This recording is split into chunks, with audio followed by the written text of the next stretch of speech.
At some point last year, I just randomly stopped doing Kaiju episodes. After the Kaiju Slayer Community Redraw happened, the series just kinda fizzled out. I think there's a few different reasons as to why that ended up happening, but I think it is a series that's worth bringing back now. You know, now that I've remembered about it. And since it's also been a while since I did something My Hero Academia related, I figured, why not do My Hero Academia characters as Kaiju? Gonna make for a fun combo, so let's go. Hit like if you want, subscribe if you feel like, but either way, enjoy the show. With the help of some of the friends I've made over the last year, me and the other Kaiju Slayers have made pretty good headway in killing off a lot of the worst Kaiju that stomp their ugly mugs around my world. But that doesn't mean it's been an easy process. Some of these things are borderline unfathomably tough.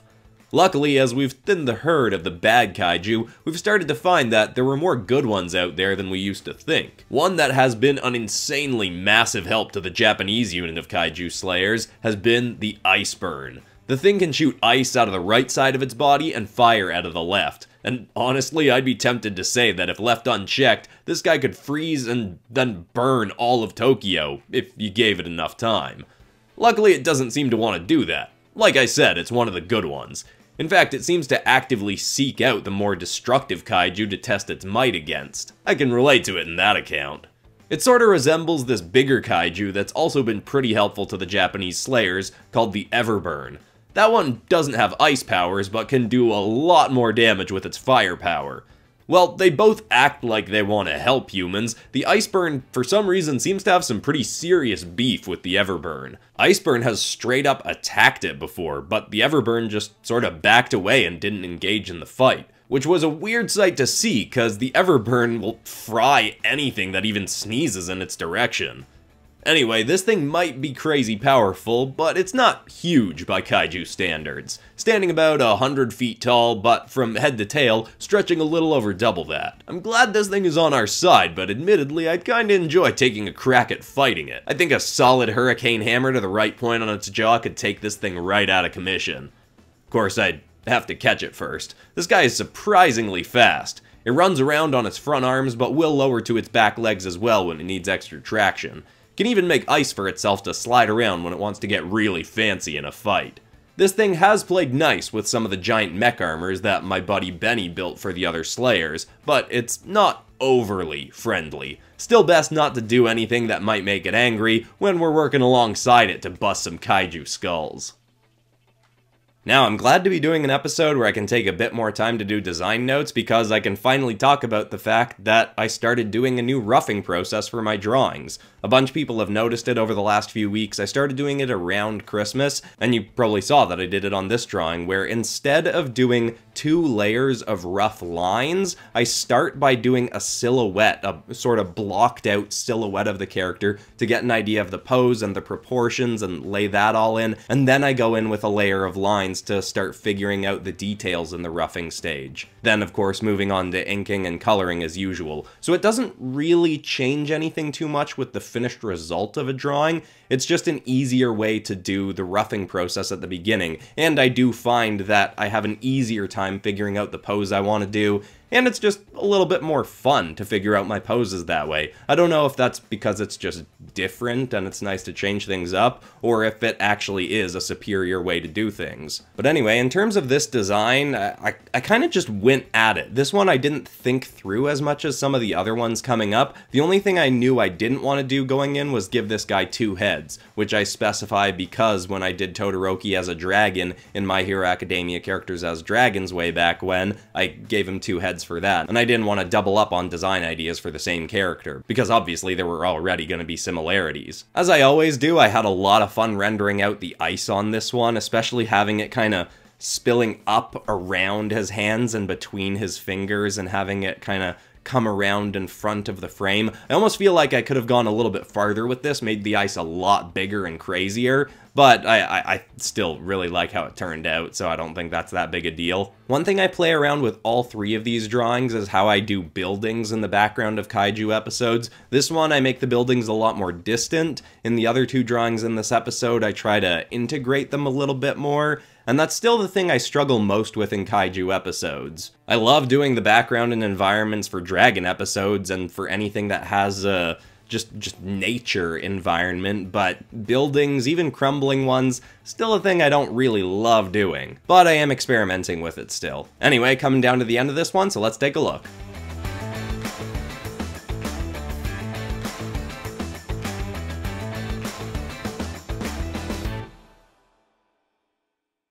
Now this next kaiju is technically also a good one, and will generally help out humanity in battles against other kaiju, but that doesn't mean it's not without some unfortunate quirks. I call this thing the Mongrape, cause it's kinda like a big monkey with slimy purple orbs all over its body.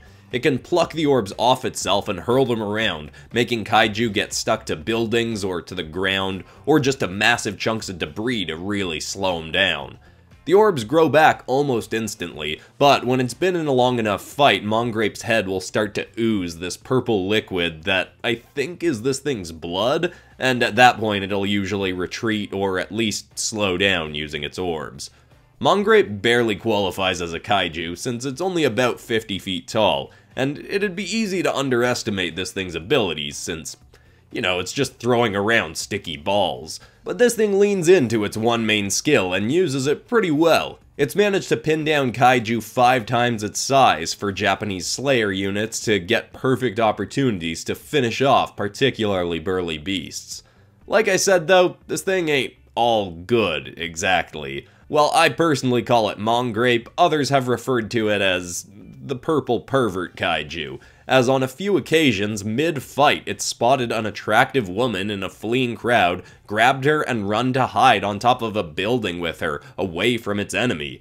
It sorta acts like it's trying to protect her or something, but usually it would have been better off to just let her keep running and keep on fighting the kaiju it was up against. This thing also has its other bouts of cowardice. It's been in fights teamed up with multiple kaiju and partway through a fight just jumped onto one of its allies' backs and hid there for a while they keep fighting. Kind of funny to watch admittedly, but not helping the situation at all.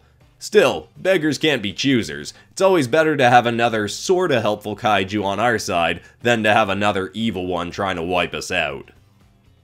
Now, Mineta is not a character I've ever really been tempted to use before. He's not particularly one of my favorite My Hero Academia characters, but for this episode, for some reason, when I decided to do My Hero Academia characters as kaiju, he was just the very first character to pop into my head, and right away I basically had the image that this drawing ends up being of a sort of monkey kind of kaiju and going really nuts with the purple orbs all over him. Even the split jaw was in my head. It just, I don't know why that came to me, but it did, and this was the first drawing I actually did for the episode, and I really like how most of it turned out.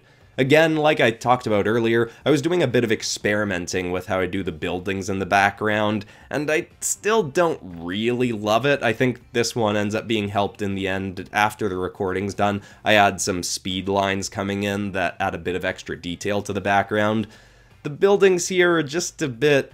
I tried to go into them the same way I would with a background for a dragon episode where I'm drawing a mountainous environment. I tried to be a little bit more free about it and just block in the buildings how I wanted the composition to look, then try to shift them into building, crumble-ish building kind of shape, but it, I don't know, it kind of comes together. It was just a little bit, yeah. Honestly, I'd be kind of tempted to do a kaiju episode where I do a graphic design background for the characters so I don't have to draw in a background, because that does tend to add like an extra 45 minutes to an hour to a drawing, which is part of the reason I haven't done as many kaiju episodes. I think if I figured out a formula that I liked for backgrounds for drawing buildings and crumbling destroyed buildings, then I might be more tempted to do more kaiju episodes, which is why I do experimenting in this episode, but even after this episode's done, I still haven't really found one that I like. And I mean, you know, I'm all about trying to improve and finding a process for something like this that I like, but also, you know, I only have a certain amount of time to make these videos, and backgrounds do take time regardless of the process for them. But I'll keep hacking away, might try a kaiju episode where I do a graphic design background, because I really liked how the graphic design background turned out for a Bat on Titan. I think those would work kind of well for a kaiju episode. But who knows, we'll see. Regardless, I really like how the design of the character turned out for this one, so let's take a look at our Mineta Kaiju.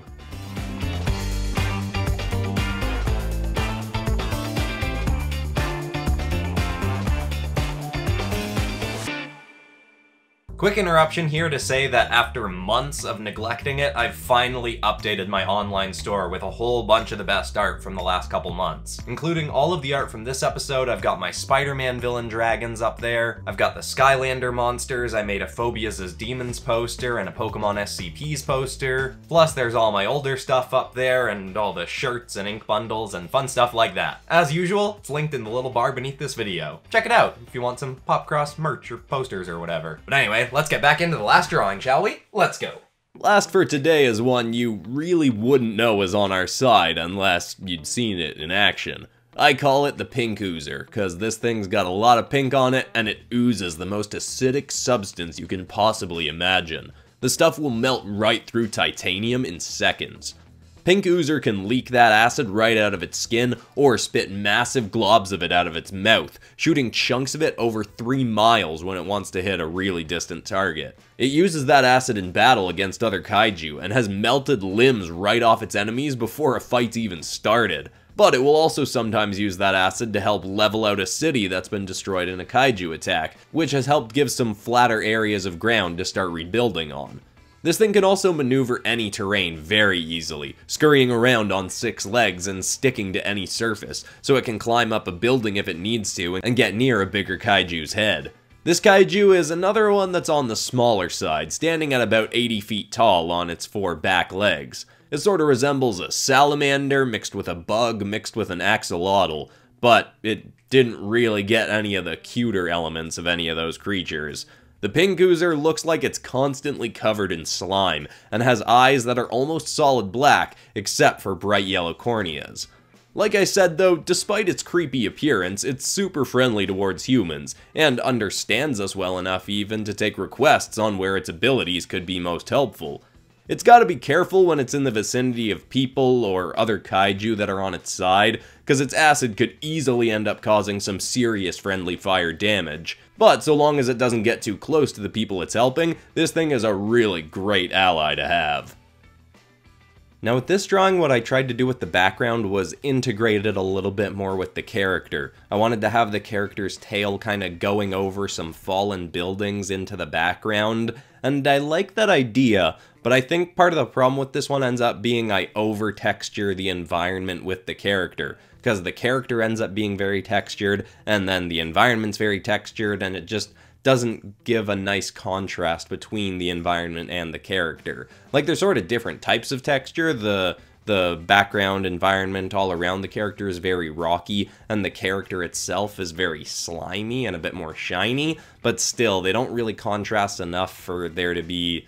I think it just ends up looking a little bit too busy. Luckily, the character's head being the focal point stands up above the environment, so I think that works well and the head stands nicely on its own, but I think this drawing just ended up having a little bit too much going on. I'm still glad I tried it because, like I said, I was experimenting with how I do backgrounds and environments and stuff like that in kaiju episodes, but I don't think this is one that I would necessarily repeat again, or if I did something like this again, I would lessen the amount of texture I put in the environment around the character. I think I overdid it too much. With the design of the character, it came to me pretty easily. The idea to make it a salamander with slime kind of coming off it was one of the very first ideas I had, and then I gave it the sort of axolotyl kind of thing on its head, thinking that I could make it a little bit cuter because obviously Pinky is supposed to be a kind of cute character, and I definitely didn't end up making this a very cute kaiju. It ended up looking real creepy looking, but you know, kaiju aren't exactly supposed to look cute and friendly, so I think it ends up working out okay for this character, and I think it still resembles the character enough that you'd recognize her by looking at her. I really like how I did the slime pouring out of the mouth of this character. As I've talked about before, that's something that I've been doing a lot more in my drawings lately, having a bit of saliva dripping out of a demon or dragon's mouth or something, but obviously on this one I wanted to put more because this character is all about having drooling acid on them. And I think the drips on this one are just really cool and eerie, and I think it is something that I'm improving at. Although I think the oozes that I end up putting on its hand are a little bit less successful, a little bit less nice looking. But again, overall, I'm still quite happy with this drawing. Admittedly, I was a little bit off my game when drawing all 3 of these, was moving a little bit slower, was in a bit of a weird headspace. but I don't think that really ended up affecting the quality of the drawings, and I'm quite happy with how all 3 of these turned out. So, let's take a look at the last one.